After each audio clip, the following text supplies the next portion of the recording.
We're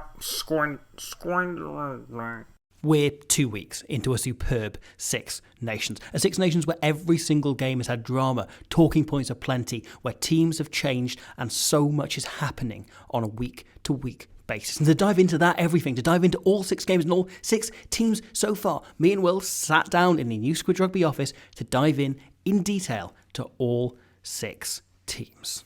But starting with the favourites, the tournament leaders, England. So last year, right, someone asked me how many teams were in the Six Nations. And the thing is, they then asked me afterwards. It's 12. You're right, yeah. The thing is, they had just asked me moments earlier if it was a tennis tournament. Okay. So, you know, I'll give them some leeway. Doubles teams count as teams. There might be multiple from a nation. When I told them it's the 6 best teams in Europe in rugby, they then went, oh, so it's like a qualifying thing. And I was like, oh boy, Sam Warburton's here. Sam Warburton's going to write a column about this. But the thing is, right, whilst the men's Six Nations, you've got 6 teams, the women's Six Nations has a weird thing where basically you've kind of these days got 5 plus 1 being England. And previously it was 4 plus 2 with France and England. And I feel this year the gap has shrunk between the other nations and France enormously. But England are still getting better and better and pulling further and further away. Yeah, definitely. I think going into the tournament, I kind of consider it there's 3 divisions. Yeah. England and France, Wales and Scotland, Ireland and Italy. But actually, the first 2 rounds have completely proven me wrong. No, on that. I remember having this conversation before the tournament about Ireland, right? And my gut feeling was Ireland would be no mugs and Ireland would be a streetwise smart team. Yeah. And they might not be there yet in terms of pulling off wins, but we're going to see them looking much, much more likely. Scott Bermand, who's come in as the head coach, is a fantastic coach. Enormous step up from Greg McWilliams last year, who there are all sorts of stories about from both a rugby and a non-rugby point of view. And what we've seen is that improvement, and we saw a bit of it in the W15, but you can't really judge when they're playing against those calibre of opponents, you know, where we don't really know how good the Kazakhstans of the world they're playing The only are. test they had was Spain, really. Who were a great team. They were a great team, and they crept through that game, Yeah. and they snuck out a fantastic win to cap off them winning WXV3. Yeah. But as you say, you contrast that with Scotland, who won WXV2, and then in WXV1, you had England, Wales, and France all there. Yeah. And we're kind of seeing the fruit of that coming out in the Six Nations, I think. A lot of the themes that were set in motion when these teams were separate and scattered the wins in the W15 over the 3 divisions have very much kind of come through over the course of this Women's Six Nations so far in the opening 2 rounds. Yeah. And I think we start with England, right, who are the best team in the world. They've lost, 1 game in 5 years? It was a pretty significant game, but we don't need to talk about it now. Admittedly, it was a pretty big game that they lost. But nonetheless, they go in as pretty safely. I think even the most hardened Black Ferns fan would say they are the best team in the world, England. They are completely dominant. They backed that up in WXV1 last year, beating the Black Ferns and beating Canada and beating Australia. And this Six Nations, they find themselves in a weird situation where for the first time in a really long time, we're talking 10 years plus, they've got a brand new head coach, because Simon Middleton had been the defence coach beforehand, then transitioned into the head coach job. So had a lot of kind of carryover, had a lot of kind of IP, as they say these days, over from Gary Street's England into his team. Gary Street, who'd been there for approximately 84 years. I think so. I think he was there from Adam and Eve coming along in the first place. Yeah. Like, he predates women and actually men coaching that team. So they've had a complete change in coaching setup, right? And obviously there are people that have carried over in the backroom staff, but in terms of the head guy being John Mitchell, you've got a completely different guy coming in, completely different set of ideas on what they want England to be, on what this team can be, and how they want to approach that. And his first women's job as well. Yes, which I think is really significant. Yeah, when that was first announced, there were a lot of eyebrows raised, probably including both. Oh, mine was eyebrows. glued to my forehead. Like, yeah. My eyebrows reached basically where John Mitchell's like hairline would start. I'm quite interested by John Mitchell because all of the like Where the Rose documentaries and stuff that have come out showing John Mitchell, there has clearly been like a kind of a softer side to him, that he's a lot more kind of like personable in the way he approaches the players, whereas in past, people have often said that John Mitchell is a very straight down the line coach, you know, in the way that he delivers. And you know what? It's a sign of a world-class coach if he's willing to adapt to, and this isn't just a men and women thing, it is a case of when he's coaching England, how is he coached differently to when he's coaching Japan in the men, which he's done in past, and now when he's coaching the All Blacks and so on. Yeah. Well, he said with Japan, right, that his goal was to try and get a Japanese style of defending. And that was his kind of aim with the system, was in the same way Eddie Jones looked to do with the attack previously, was he wanted to create a very Japanese brand. And you feel like he's done a similar thing, and he's trying to find a new, very Red Roses themed way of approaching. And the interesting thing is, right, that Italy game, they were rusty, England, and it looked like a team adapting to a new game plan, having been used to one thing for 10 plus years. Every player in that team's entire Test career, have been played under a different coach. They had a different idea of how to play Red Roses rugby. We have seen something completely different here, and there's a lot of DNA carrying over. There's a lot of bits that feel similar, and they don't feel like a fundamentally different team, but you can tell there are tweaks coming in. And I think a lot of that is in how they manage the game, and it's something we've talked about a lot, I think, in past, that there are fundamental differences in men's and women's rugby in how the game is played, right? Yeah. And the big one, I think, is if you're to look at rugby tactics, which we do a lot on this channel, every rugby tactic essentially comes down to how do you, as a coach, as a player, as a fly half or scrum half in particular, how do you manage the balance between possession and territory? Which one do you want more in that moment? Do you want possession or do you want territory? Which one's more beneficial to you as a team, right? And I think the interesting thing is the default in men's rugby has pretty much been territory for some time, really. Basically the entire professional era, like territory has been the dominant force. In women's rugby, it's been possession. The one big difference between men's and women's rugby really for me is just that balance. It's just the equation between whether you want to have the ball or be in the opposition 22 is different. And I feel like John Mitchell's mission with this England team is to kind of bring them close to the men's standard where territory is the most important thing. I absolutely agree. I think one thing that you see less of in women's rugby, for example, is kick battles, like kick tennis, trying to find a bit of space, a bit of a crack, something like that. But you're right, like the way that John Mitchell has approached this England team, they have proven their set piece and their attack are absolutely perfect. They're beautiful. They're, if anything, essentially flawless. Yeah. And it is making them, and this isn't to say that they're not a very defensively sound team, because they always have been, but it is making them a team that nobody wants to attack against. Yeah. And you always want to have the ball, but you don't want to be running into bloody that unit, do you? Yeah. Right. And so we've seen, they've changed the centre partnership each week on week, these first two games. Mitchell apparently gave the players in advance, he named the two teams in advance of those 2 weeks, the first two games, so we could have a look at as many players as possible. And what we've seen in those two games is two different centre partnerships. Yeah, in each one, in Meg Jones and Emily Scarrett, we've seen a specialist kicker who has kicked more of the ball than they were in Simon Middleton. Yeah, and Scarrett playing as a 12, quite crucially. Having her closer, so she's making those decisions on behalf of Zoe Harrison, who she played alongside in the first game. And then, as you say, flip reversing that and having Meg Jones come in at 13 in the second game with Tatiana Hurd as your more running threat, who, interestingly, is much more of a ball player these days. She's typically always been a really good runner with the ball. Like, you kind of game break a 12, but actually she's making those decisions for the players outside her. Absolutely, and it's been fantastic in that. And I think that's been the big kind of kick on in England, is the way that they are approaching managing the game feels different.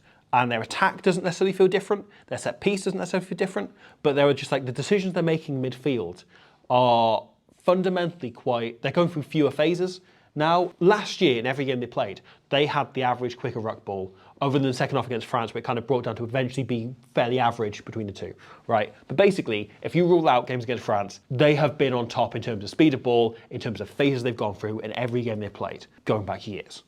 That hasn't been the case, right? Wales had quicker ball than them over the 80 minutes in Bristol the other week, and Italy were only just behind them, like it was really even. England have not been playing with the same kind of speed of recycling. They have been playing wide to wide an awful lot. So they've been using speed of passing, speed of arrangement, speed of these players getting into position. And then, once things aren't going directly forwards, once they're not getting immediate outside breaks, they're looking to go to the boot far more than they were before. Because here's the thing. Imagine how bloody knackering that is to play against. Yeah. You look at that first game against Italy, sure, they didn't score a point for the first 30 minutes. They then scored, 48 in the 50 that followed that? Because they wore Italy down so strategically. As you say, they played wide to wide. Their centres are having to cover loads of ground. Yeah. Their forwards are having to get out of a scrum where they've just been dominated, work back and work side to side, and then the ball's gone over their heads. Yeah. It's a horrible game plan to play against when England are so conditioned and drilled. Yeah. And they are the fittest team in the competition as well, which massively shows. Yeah. Their D is something that really interests me and the way that they've defended so far in this tournament. So they've gone for, and this is slightly different to how they used to do it under Middleton, they play an extremely wide high press. So they start off a very wide defensive line with the wingers really high in the line, going from out to in. So this is something that Jacques Nienaber in the Springboks, the men's Springboks, has kind of popularised, I guess. I say popularised, not many other teams do it. I think the England men's team have kind of started to try and do this. Yeah. But well, it feels to me an awful lot like the system he ran when he was defence coach of England men. yeah. Where the 13 would start really wide and shoot inwards. Yeah. You know, wouldn't blitz out in the way most do and drift out, has become the trend now. Where Henry Slade typically at the time would really like hammer in on an outside line and try and catch from like outside the eye line. They're really high pressing in the outside. There was an example against Wales where Abby Dow goes for a proper, like, as you say, you'd hail this as world class if Makazole Mapimpi or Cheslin Kolbe did that in 2019, as they did, where Wales have the clear overlap. Abby Dow's woman is Caris Cox on the wing, and instead of just waiting and trusting her inside defence, she shoots in on Karen Lake, forces her to make quite a rushed pass, which bobbles along the floor, and Kildun gets across and actually covers that as the adjusting defender. So the fact that they're bringing this kind of defence in, putting loads of trust in their wingers to make big decisions, it's forcing the opposition to make more difficult passes, make that one more pass over the top, and because they've got such a fast three-quarter line and fullback in Ellie Kildun, they're able to cover these opportunities. The team they remind me of most, right, is the Red Roses from a year ago.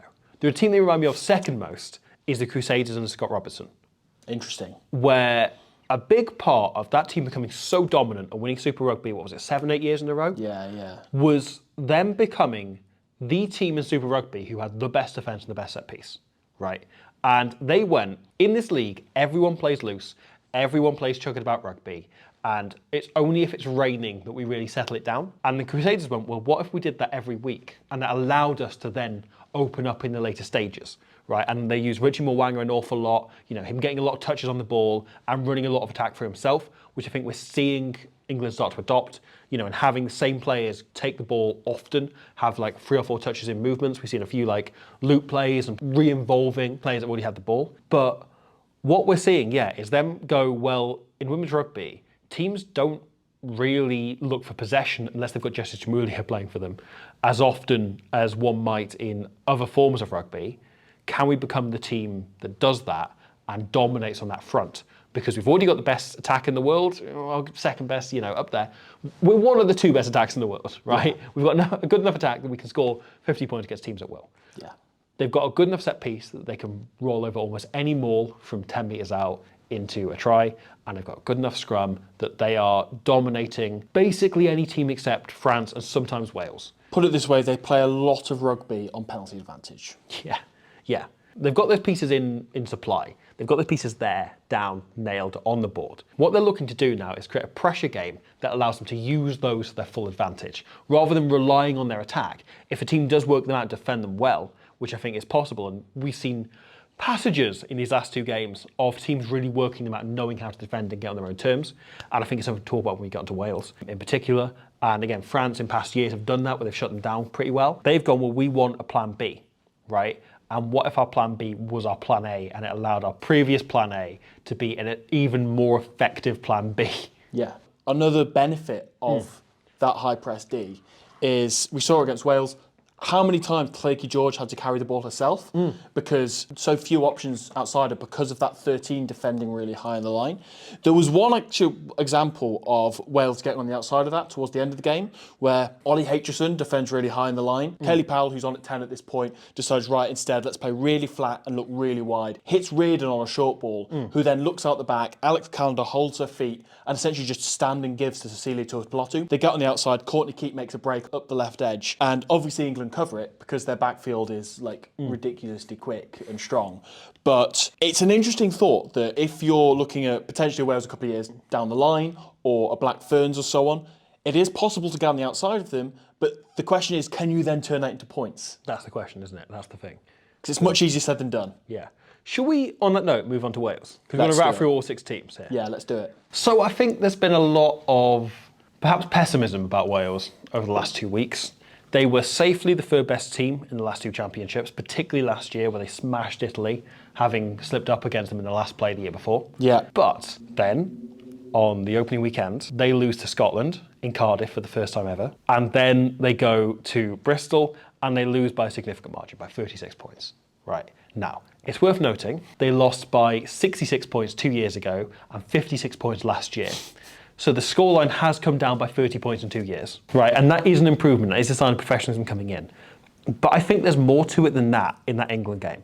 I came out of that England game much more optimistic than I did any of the games in W15 or the game against Scotland, where I think broadly I came out quite worried Wales aren't getting better and aren't improving and haven't improved from last year, where they kind of hit their stride in the Italy game and you felt like this is it, they're kicking on, they're really going forward. And in W15 they didn't really take another step forward. The difficulty is the players are obviously improving because they're getting more access to the professionalism, the facilities and so on. Like the players are definitely improving, and it's not that the game plan's not improving or moving forward. It is more that the issues that happened against Scotland that cost us that game are kind of the same ones that cost us in WXV or games before that, you know? Yeah. I was being Wales, sorry. Sorry. I thought you were Namibian. Yes, I'm Je suis Namibien. To dwell into a few of Wales' problems, right? Because I think the interesting thing is the England game gave us lots of positives, but it also highlighted a few of the issues, I think, cleaner than anything else. I think the real positive for Wales, right, from that England game, is not that they kept the score down more than they have in past years, but that more than any of the games against England or the Black Ferns in previous years, they controlled the play and they forced England into situations on Wales' own terms, right? And games at the minute, for basically any other team other than maybe France and maybe Canada against England or the Black Ferns are training sessions. Really, they're a succession of, you get a few attacking sets, you get a few D sets, you get a few scrum sets, you get a few line out and set piece and maul sets. You get to do kind of in-game highest preparation training against the best players in the world, playing with organisation and ferocity and test match intensity, right? And what you've got to judge a team like Wales or Scotland or Ireland in the coming weeks on against England is how they do in individual moments and in individual sets, I think, for the next couple of years maybe, until they start getting properly competitive. And what we saw on Saturday in Bristol was Wales get on top in more of those training sets, more of those drills than ever before. And there were full sets where Wales would come out with a penalty that they forced England into, or Wales would hold out England attack, which they wouldn't have done a few years ago, or they would have perhaps given away a stupid penalty somewhere. Their discipline was much improved. It's something, I know, friend of the channel, Phil Patutier, highlighted very much about Alex Callender, right? That she's always been a phenomenal player. Her stats for both carrying and tackling. She's Wales' top carrier and tackler so far in the tournament. Which is mental. Which is ridiculous. And the most energetic human being in history. Yeah, and she's amazing. And like top of turnovers as well, and she's brilliant, right? Yeah. But the problem in past years was she'd give you all of that. She'd give you like 99 positive things, and then there'd be like a really stupid penalty would come in every now and again, and those have been cut out of her game almost completely. Are you now saying that she's now got 99 positives and a penalty ain't one? A penalty very much ain't one. No, she's kind of rounded out the only flaw in the game, and that's broadly happened with Wales. I think against England, their discipline was fantastic.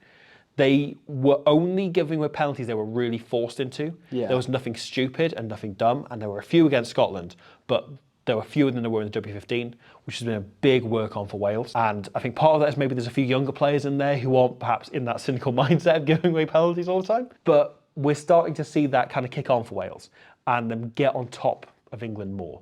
So the opening penalty from the scrum is fantastic, obviously, but we also saw just like the lead up to the Kira Bevan try, where Wales go through a succession of attacks and they like really strip it back into a 1-3-3-1, like the most simple attacking shape there is.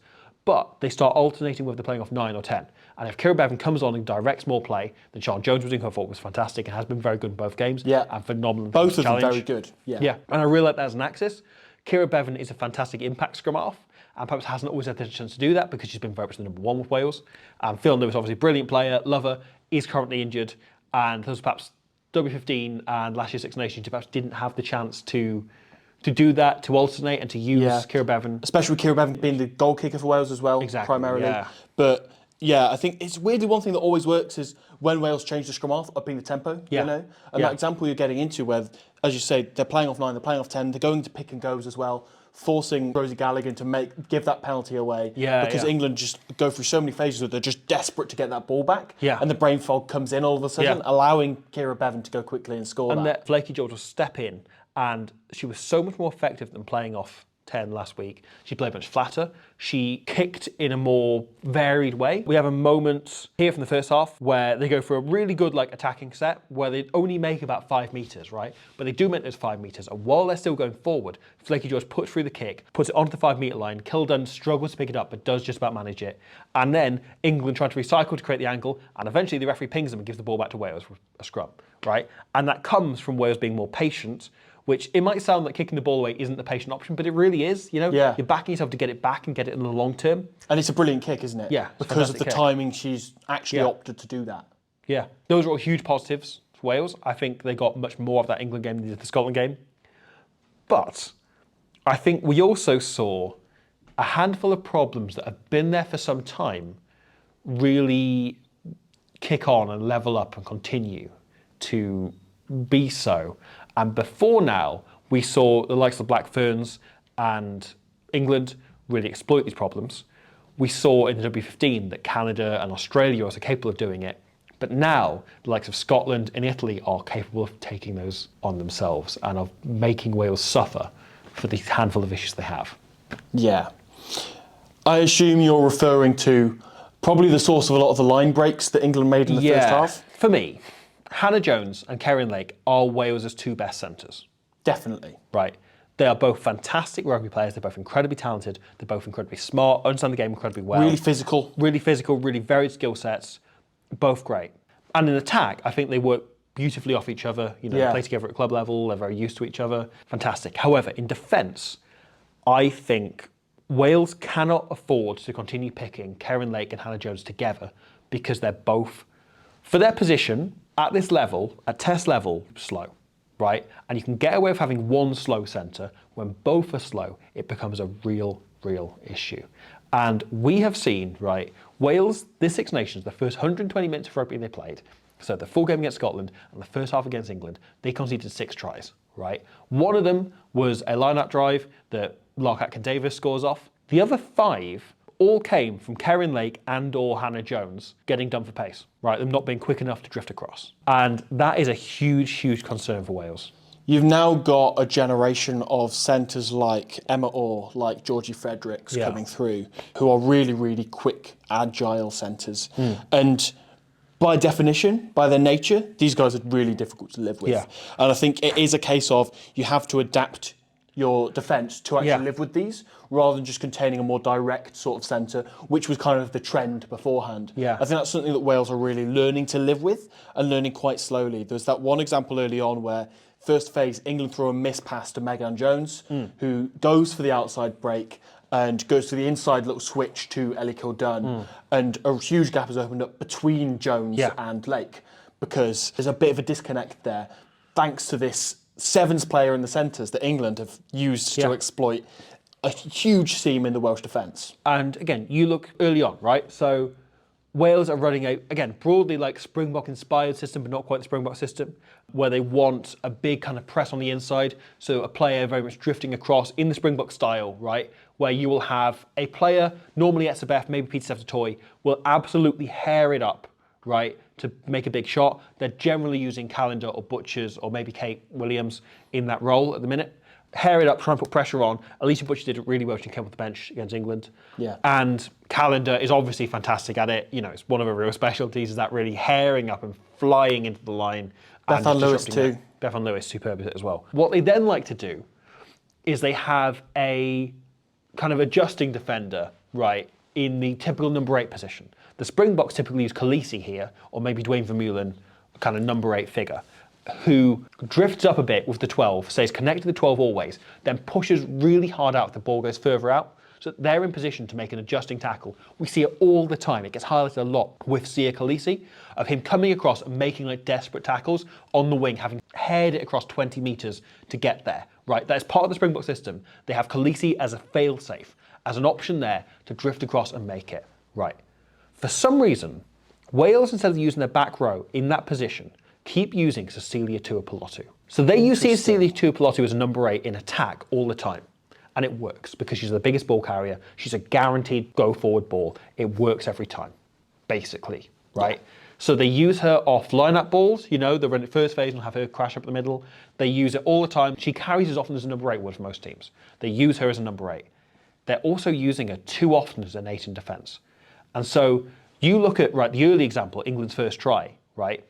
Comes from, and the easy thing to look at it, right, is Jenny Hesketh allows Abby Dow to get on her outside because she doesn't trust Karen Lake to get wide enough quickly enough. And even before that, Karen Lake doesn't trust Kate Williams to double job and get on, so she doesn't drift out. Yeah. The same thing happens when you come to the Rona Lloyd try against Wales in the opening round, where Nell Metcalfe is starting in the kind of 13 position here with Hannah Jones outside her on the wing. Yeah.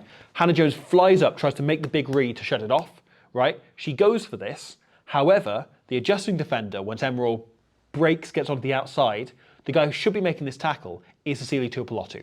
They're in that kind of Khaleesi role of adjusting, getting there.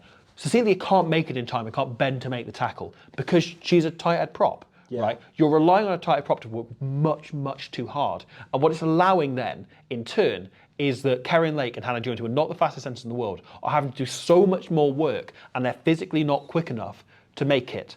So the adjustment here is either you drop one of Karen Lake or Hannah Jones, or you change how the back row are defending. You want to be moving the most likely Beth Ann Lewis, but possibly Alicia Butchers, and allowing maybe a softer, press up, using Abby Fleming maybe in that role, who isn't as quick, but perhaps putting less pressure on the first. She's played sevens. Really? Yeah. Wow. Okay. Yeah. Fine. That's brilliant.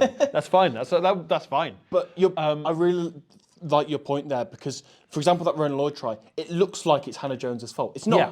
It's not. If there was somebody who, as you say, could force that drift, who is quicker than an agile tight head prop, which Cecilia is. If there's somebody who, like Alicia Butchers, who's an extremely mobile back row, in that position, can cover that and create an extra centre, as it were, and help Hannah out. Yeah. My opinion live of that was that Hannah Jones, I apologise, makes a brilliant read that just isn't quick enough to adjust when Emerald does something different in response. And I think that is true, but that is prompted on, really, that space should be shut off by Tuipulotu. But instead, they've got one of their slowest free players there making that cover. And that should be a back rower, or at absolute worst, an athletic second rower. Should be Georgia Evans maybe at worst. And instead, you've got a prop making it, and it means Emerald can slide through easily and then get the pass to Rona Lloyd, who scores eventually the winning try. Counterpoint, though. So, with 20 minutes to go, yes, Johan Cunningham rolls the dice and goes, I want to see something new. Yeah. Okay, because it's the England game, as you say, it's like the best training session you'll ever get. Yeah. Let's see how Karis Cox works playing inside centre. Yeah. So she often plays there for Reeling Trailfinders. She has multiple times got in the Premiership Team of the Week playing there. A really physical player on the wing. Really works as a centre, right? So after this point, they do not concede a point. So England's last try comes on 61 minutes, right? The game goes on for 82 minutes, so I'm going to count as the last 20 minutes England don't score, right? Do you know when the last time England didn't score a try in the last 20 minutes was? No. Against a team other than France. Go on. It was 2020 against Ireland. Blimey. When they were, I think, 27-0 up after 59 minutes. I thought I was clutching at straws by going, they don't score for 20 minutes. It's a lot for the Red Roses. Yeah. It's a long time to go. They've had 3 games against France in that time, which they didn't score in the last 20 minutes. A try, that is. But yeah, every other game they played in the Six Nations, they've scored a try in the last 20 minutes. So looking at that, contrast the difference here, where England look to play to an edge. It's a similar call to one they scored off earlier that we're on about, where they go for a hard runner off 13 and Tatiana Hurd slips into the boot there. At this stage, Hannah Jones does not panic. It's superbly composed defence by her. She remains connected. The temptation often is for her to fly up and try and take Hurd out of the game. Whereas instead, she knows that Hurd's going to execute that pass under pressure. So they just go, let's defend. Let's just defend it. Let's drift all the way out there. Abigail makes a load of meters because she's a freak. But between Cox, Jones and Courtney Keat, who just come on the wing, who I thought was superb, those three do really well to defend that. And on the next phase, talking about what you're saying about having that extra centre in midfield, which Tuipulotu had often done, Kira Bevan goes in and slots in that centre position. And her and Karis Cox put a load of pressure on the next pass. England knock it on. Wales get the ball back. Yeah, that's it. So Karis Cox made a big difference in defence. She didn't have that many passages, not as many as Karen Lake did. But we saw her giving Wales a bit more flexibility to make decisions in midfield, which is what their defence is built around. It's built in the two centres, making big reads, right, and allowing the other players to slot in around that. And the problem is, right, if Hannah Jones makes a big read and they then need someone to back up, Tuipulotu and Karen Lake between them are not getting there in time. And you've got all the pieces for a thing working, but they're just not slotting together. And it feels to me like Karis Cox should start the next game at 12 for me. I'd love to see move it. him in. I love Karen Lake. I think she's a brilliant player. You know, we were talking before on the train down to Bristol at the weekend, like in a favourite like players to cheer for 15. Yeah. And Karen Lake might make the bench for me. You know, Sure. She's up there. Sorry, Kieran Williams exists, so she's not starting. She's the greatest player of all time. But yeah, Karen Lake on the bench is a bloody good option to have, isn't it? Like, and that's the other thing is Wales are building a level of depth they haven't had before. Yeah, which means some of these tough decisions and calls have to be made and conversations in the squad, and that's a good thing. Yeah. You know, and these players deserve to be held to account. You know, I think in past there's been an attitude that I think a lot of us have been guilty of these players have been given a chance of professionalism and we need to celebrate them no matter what, right? And I think they have earned the right to be talked about and discussed in the same way with the men, where if a player has a shit game or doesn't perform or two players aren't gelling in the way you'd expect them to, then perhaps we start to discuss, do we need to change something? Do we need to look at it differently? Right, rather than just going, we'll wait and we'll catch up with England in a few years' it's not time an eternal because judgment on them. You know, It's not. Cunningham It's has not. been very upfront that he wants to make a World Cup semi-final or further, because once you're in a semi-final, anything can happen. You know, and it is worth toying with these options ahead of the World Cup. We know that Karen Lake and Hannah Jones are really well-established, great centre combo, right? Let's see what Karis Cox is like there. Yeah. Because that was her first time playing internationally there on the weekend when she played that 20 minutes there. Let's see what she can do when she can start. Absolutely, absolutely. Do you think we've said enough on Wales for the time being? Have. It's been a weird opening for a few rounds. I feel more encouraged for the loss, the hammering, than I do the narrow loss that they could have won or could have drawn. Agreed, yeah. But yeah, Sean Jones has been fantastic, just to wrap up on a few points. Yeah. There's a real encouragement in the depth they're building. And I don't think these two games define who this team are and where they are in their journey towards, you know, as you said, that semi-final place. 100% agreed. I'm really excited by Sean Jones. She's a really exciting talent. Came in the Celtic Challenge for Gwalia Lightning, looked so far above that level. Yeah. And in your first two caps, age 19, to show you can cope at international level, don't mind that. Don't mind that at all. So, shall we have a look at Scotland, seeing as they played Wales and they came away with their first win in Cardiff ever, which is a huge achievement for the Scotland team, who went 7 games unbeaten before really pushing France, giving France a hell of a scare for quite a long time. They're on some form, aren't they? They're the dark horses are. of this tournament, properly. Yeah. I don't think there is going to be one game in this tournament where you look at Scotland and think they're any mugs. The one thing that you can't quantify about Scotland is how much winning is now a habit to them. That it's something they're clearly used to, it's something they expect. They have really high standards, they have really high energy levels. I think it's an interesting trade-off just between them and Wales, right? In that Wales in W15 won. And so I think Wales will be better against England and possibly France than Scotland will be, because they've got very used to playing teams at that level, Yeah. right? Who can dominate them and how they bring that scoreboard down for playing in that level tournament. Where Scotland, on the other hand, have learnt to win games, which is a problem they were having in the last few years, where they were playing these really tight games and they were losing them all. And then they got one win last year against Italy, and suddenly everything swung and they went on this long winning streak. And then they knew how to close that game out and how to get the necessary points and make sure they're in a position to win it. And obviously, you know, easily could have been a draw instead, but they close it out to a point in which they weren't going to lose it. Yeah. And I know it's ironic discussing this when they have just lost a game and ended that win streak, but the tactics that have been playing have been really, really good in terms of the fact that they've clearly actually gone out and known how to target France. So I want to look at one of the first set pieces they have in the whole game. So they go blindside on the scrum and they have Rachel Malcolm and Evie Gallagher from the back row go off and source that breakdown. They play one phase in field and immediately Malcolm and Gallagher are straight back onto their feet, ready to go again. They go back to that blind side just to keep the French defence so honest. So they keep Arbe and Bourdon-Sansus in the line there, and just because they've got so much width in their attack, because they've played from right to left, they've kept Marine Ménager also in the line, which just means that one phase go from 10 through to 12 in the boot, Lisa Thompson sticks it on the boot, the right back there, and they make a good 20-metre net gain off this. The fact that they've not just lent into kicking as their wholesale tactic, but they're using kicking as a means of opening up an attack, is really, really smart. And it really suits them because they've got Rona Lloyd, because they've got Corinne Grant, they've got Chloe Raleigh, who they've left on the bench. Fran McGee's not even come back yet. The amount of attacking threats they have here, which they showed against Wales, contrast that against France. They're looking to kick the ball, open it up, because at some point, if you give one of these a 1v1, they will take it. Helen Nelson has become exactly the 10 Scotland need. Right? What a game manager. Yeah. She was always a fantastic game manager. She always had the kind of intellect and game understanding and the innate feel for a game that the best 10s have, right? But she didn't always necessarily have the flawless set of tools in her arsenal, and professionalism has allowed her over the last few years to just upskill enormously. You know, the range on her kicking's gone up enormously. The accuracy of her goal kicking's improved even higher than it already was, you know, incredibly high.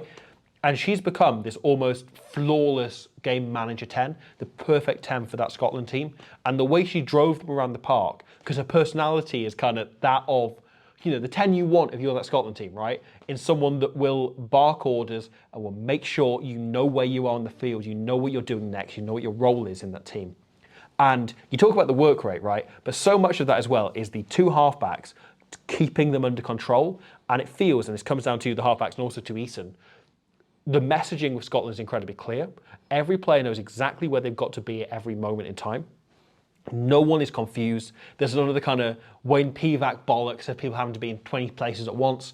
It's incredibly organised and tactically astute. And that's the thing I love about watching them at the minute, right? Is there's no wasted energy, there's no wasted effort at all in their team. And to back all of that up, I really love the selection of Meryl Smith at fullback and how that's going at the moment. Yeah, which is as a an weird extra choice. fly half / centre. Yeah. But it's really paid off because she's equally adept, stepping in as an extra first receiver, standing in the traditional fullback position and being a slightly wider player, a distributor, a kicker, a fielder of the ball, a runner with the ball. She's just a proper all-rounder and just is a really solid player at the back for them. It's an inspired choice. Yeah. Because I think most of us watching, I assume I include, you know, diehard Scotland fans who are watching every Edinburgh and Glasgow game, wouldn't have made that choice, especially with someone as good as Chloe Raleigh. Yeah, who's one of their star players. Yeah. And yeah, it's been inspired. Bring her on 20 minutes to go. Get her to attack people. Yeah. It's a brilliant call. Yeah. Both attack and D for Scotland is, as you say, just so organised. At no point is anyone questioning where do I need to go. Rachel Malcolm's one person I really want to look at here. Yeah. So here, France have an attack, midfield scrum, on the 10-metre line. They break off, and for the first sort of 40 metres of this attack that France go up the field, you don't see Malcolm on your screen because usually you would assume that a flank is just going to follow the play and go around. But she doesn't panic despite the fact Scotland are giving away so many yards. And eventually she does come onto the field and she's beckoning players to come her way, right? And as soon as France do attack that side, she is just there keeping her eyes on Bourdon Sansus the whole time, just in case she picks and goes. France have another carry. It's a very dominant carry. Malcolm hasn't yet necessarily made a tackle in this phase, and yet she's just preempting the defence so well. So she's folded, knowing that Gallagher's already in there. She's the jackal threat. We don't need anybody extra in there. And again, it's just keeping an eye on Bourdon Sansus, forcing her to throw that extra long ball, forcing France to end up dropping it, just forcing them to, again, like make a more difficult skill. And France end up bungling quite a good opportunity just because Scotland are so organised in their defence. They never panic, even when they're backpedalling in D. Once again here as well, when Scotland are exiting, Bourdon Sansus is looking to put loads of pressure on Nelson, and Emma Wassell just very cleverly steps across, blocks her, trips her up, gets away with it, most importantly. Nelson gets the kick away. It's dropped into touch by Boujard.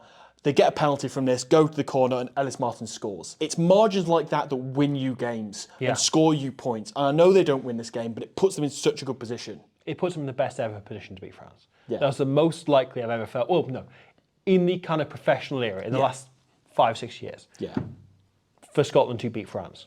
And obviously, you know, we were watching that last half hour in the bar at Ashton Gate, and there are increasing numbers of people stumbling around and going, Wait, what? That's the score? Yeah. That's tight. We weren't expecting that. Because it feels a bit like Scotland have done a major job of catching up. And you feel like they've probably overtaken Wales in the last year.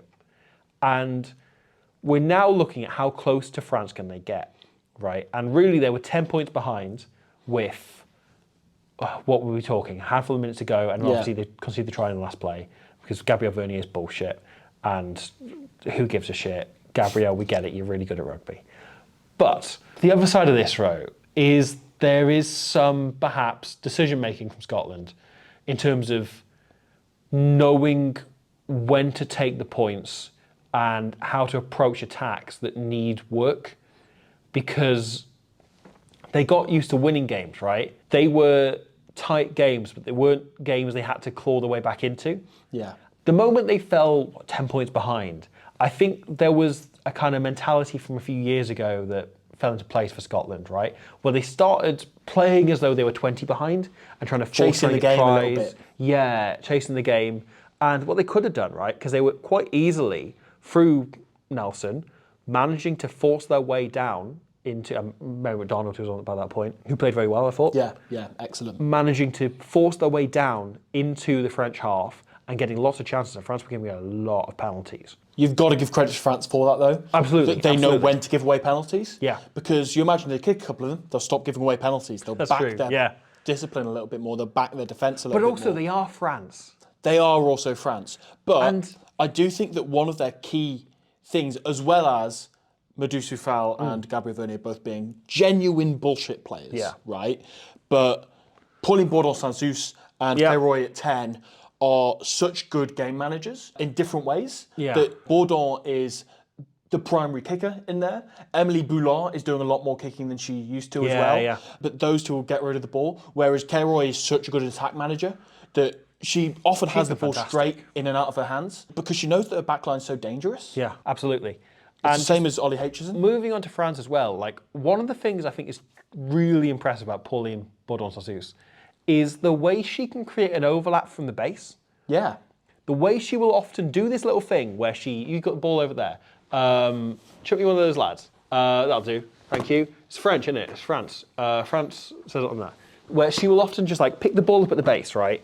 And she will then kind of scoot one step, but like her eye will be, she'll make eye contact with the defender in front of her, take a step forward and then unleash backwards without looking necessarily where she's passing because she's got a perfect idea of where it's going. Something of the forward de prayer to it, isn't it? Yeah. That's exactly it. It's very forward to prayer. And she's got this incredible ability to just draw in the first man, which then, or first woman rather, which then means that the second player out is also turned inwards because they're expecting a snipe, right? And especially when a scrum goes for a snipe, it's very, very common that you jive in as well. And you step in and you try and make a big double shot, ruin their momentum, send them backwards, right? Yeah. Where instead, she is forcing the first two defenders in to commit to looking at her at least, which then frees up the first attacker out once they give the ball away to, in this example here, to get the ball right out. And they work out to the wing purely because she has forced the first two defenders to look at her. Yeah. Is she the best scrum half in the women's game? Yes, I think safely. Yeah. I think it was her wife, and now it's her. And Kendra Coxledge also retired. Kendra Coxledge is retired, but I'd take her over Kendra Coxledge anyway. Like an almost perfect scrum half. And you would say perfect if it weren't for the fact that her male counterpart is maybe the best player of all time. Yeah. It's a shame when that happens. Bloody men playing rugby. Well, France, I think, are in a weird state where I've got no idea how good they are. I can't really tell. It's been a weird one. I feel like other teams have caught up with them rather than them getting worse. But yeah, mad one. France, really England will be predictable. interesting. It will be. France have become like, you don't know which team's just going to turn up, which is great. I love it. So, Italy. Yes. I'm enjoying watching Italy. Me too. First and Me foremost. too. Obviously, the England game massively slipped away from them. I think tight games where they have to battle aren't their wheelhouse. Whereas really open games like the Ireland one, where they get to run riot and do a load of bloody try scoring and that is what really suits them, Yeah. You look at Alicia Diinka and Vittoria Astuni I Minuzzi. love Alicia Diinka. She is maybe my favourite player in the world other than Kieran Williams, the greatest player ever lived. Walks into a Barbarians team. Mate, yes. I love her. I love Except she watching can't her. walk, she can only run. She can only sprint. I don't know what her bottom speed is, but it's quite that high. like gliding thing she does. It's brilliant. God, It's beautiful. unbelievably balanced. It's an interesting thing with Italy because, as I say, her and Vittoria Stuni Minuzzi and also Aramuzzo as their back three, all extreme ballers, right? None of them kick the ball. No. Which I think when other teams come to Italy might be an area that they want to try and target, but The difficulty is, like with Ireland, right? They clearly identified this and went, let's kick the ball loads, you know? You look at Dana O'Brien at 10 for them, often would scan, look, put a kick in behind, and 9 times out of 10 it was a really good kick. But occasionally, right, you'd find one that's a really good kick, and then you get dinkered. She just tears through you anyway, no matter how good a kick it is. So it's really risky trying to play even a tactic that should expose Italy. But I think it's the interesting thing about that kind of second half of the first half, right? Rigoni and Madia, you know, again, another couple, come into their own as they start kicking the ball more and more. And what we saw in Italy there was something they perhaps haven't had in past years, where they wrestled their way into a game they were behind in. Italy have been a fantastic team in the Women's Six Nations over the last few years. But generally, right, they're a fantastic team if they start well. And if they don't start well, then they might come into it in the second half and they'll kind of be quite fun to watch and they'll score a few nice tries, but they probably won't win it, right? Yeah. Where they had a terrible start where Ireland were completely on top of them and they wrestled their way back into it, largely through changing their tactics and kicking much more. And I think there's a weird thing where Beatrice Rigoni, because she is a beautiful player to watch, because she keeps sweets in her socks. Number one player? Because she refers to herself as the number one player. And she's incredibly cocky in a very like team first way, which I love, right? She gets a lot of the attention, but Veronica Madia, for me, is their best player, their star player, and the player around which everything revolves.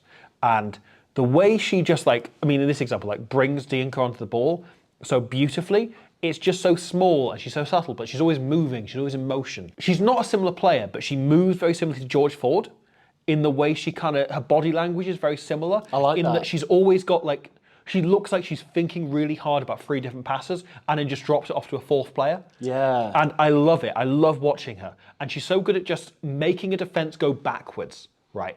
It's not unlocking a defence. It's not making a defence find a major fatal flaw that'll open them up. She's so good at just getting the defence on the back foot by having them just wonder who she's going to pass to. She's completely unreadable. And if you compare, right, to here, Beatrice Rigoni being at 10 and how predictable they are and how England get out wide and are able to force a turnover from the pass just because Rigoni's easy to read. She's going to throw the simple ball. It's fine, you know, she's only got one option there. To Maddie in a similar situation here, just forcing it so simply to Dianca, who crosses the gain line with ease, and in next phase she reloads and she keeps this going over a number of phases just through her being so unreadable with her body language. Yeah. It just keeps them going and keeps them going. And it's the same players running the same thing, but you drop her in and they're so much harder to defend just because her body language and her just ability to scan and weigh up which pass to give is exceptional. So range of passes and kicks really adds to that as well.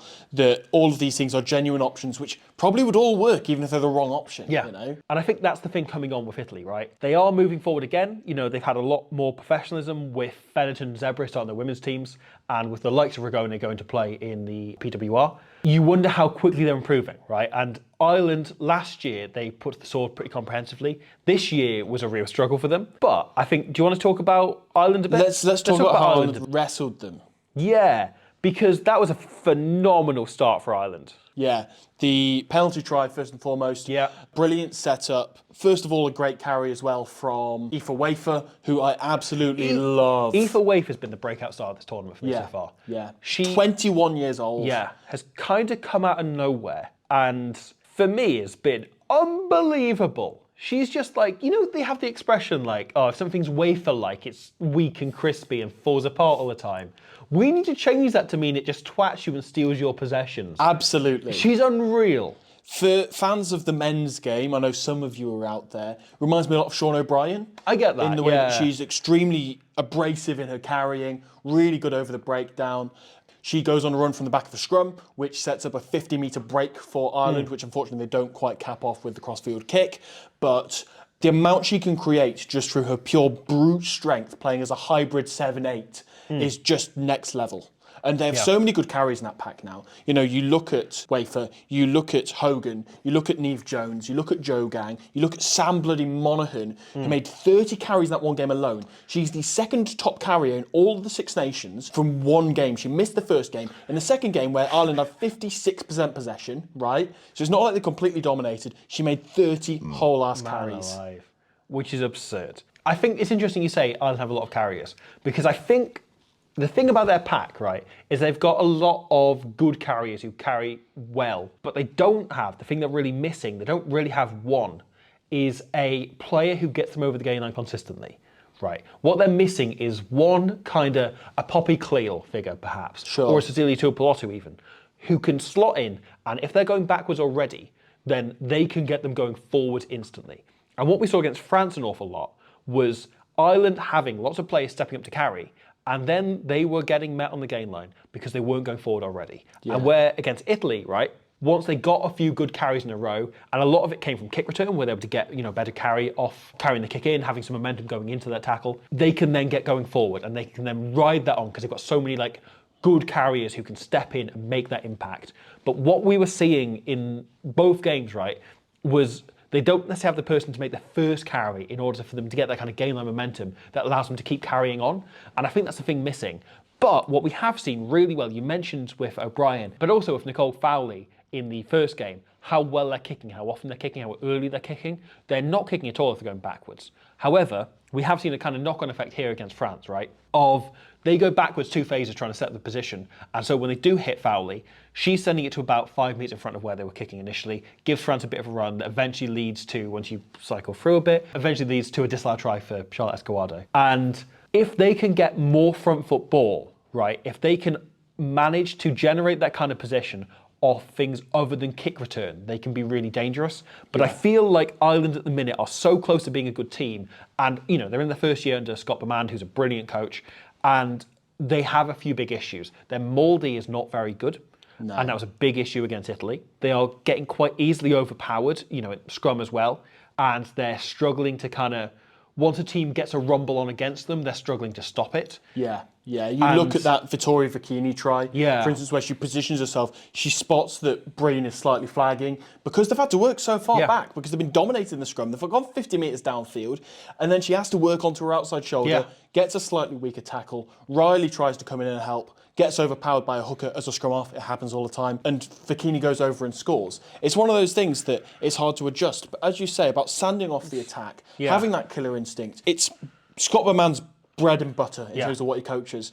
So as soon as he gets that right, Ireland will be in a good position. I think the interesting thing about Ireland at the minute, right, is that they have, what Scott McMahon's done is he's created a really smart game plan around the players, right, and around the players he has and the best players he can select. And that involves a lot of kicking and an incredibly high work rate. You mentioned Sam Monahan, Niamh Jones making, I think, 68 gazillion tackles. Yeah, I think that was it. Yeah. Against France. However, these are both things that are quite easily counted and exploited. So here against France play a full 3.5 player backfield. They've got 3 people just stood fully in the backfield with Bourdon Sanzus drop back as well to kind of cover a chip, meaning that they've got essentially 11 players in their main line, right? And they just know because Ireland are not getting the front foot ball, they're not going to exploit it. And sure enough, Ireland kick it and it goes back and forth. But likewise, the Ménager try from that opening game, right, comes from just the sheer work that France forced them to do. So just keep an eye through this clip on Niamh Jones and Aoife Wafer, right, who are both incredible workers, and we talk about their work rate as a real positive. Here, France kind of use it against them, where the way they work from left to right, left to right, left to right, and then once we get back to the far side, right, so Niamh Jones goes into this breakdown, she's being cleared out, she's on the floor because she's been forced to come in here. She probably didn't have to, but that's just her work rate. She will hit every ruck she can. She'll make every tackle she can. She'll always be involved. She doesn't like to be just waiting out, to make the next tackle. She's going to make this tackle. She's going to hit this ruck. Yeah, it's great crack. It's great crack. She loves it. It just comes naturally to her. But here it means she's out the game, right? So there's no one on this flank other than Aoife Wafer, who goes in when Bourdon goes for a little snipe herself, as I say, draws in the eyes, Wafer goes in to make the tackle, gets her, but Bourdon beautifully kind of flips it inside to Ménager, who hits that inside line, because these two players have been worked so hard, going from one touchline to the other over and over again, that eventually, when Niamh Jones hits that ruck, no one else is working around, right? You've got the two players who have been worked so hard, the others, Dorothy Walls worked very hard as well in a similar period of time. She's ended up drawn outside. They just overwork the Irish pack until they can't work any longer. And Ménager finds a tiny gap between two players who've been worked to their absolute bloody knees falling off point. And yeah, it's brilliant by France, but it's also a sign of how you can get around this Ireland team and how Wales might want to do that in the next round. So yeah, I think this is a really exciting round we're going into in the Six Nations. We've got 3 big games, and we've got 6 teams who are all in really interesting states. It feels like obviously England are the favourites to win the tournament from here, but it feels like the rest of that tournament can finish in any order. Yeah, that's the best thing. Screw the 3 divisions I was on about earlier. This is the Six Nations. It's the best tournament in the world.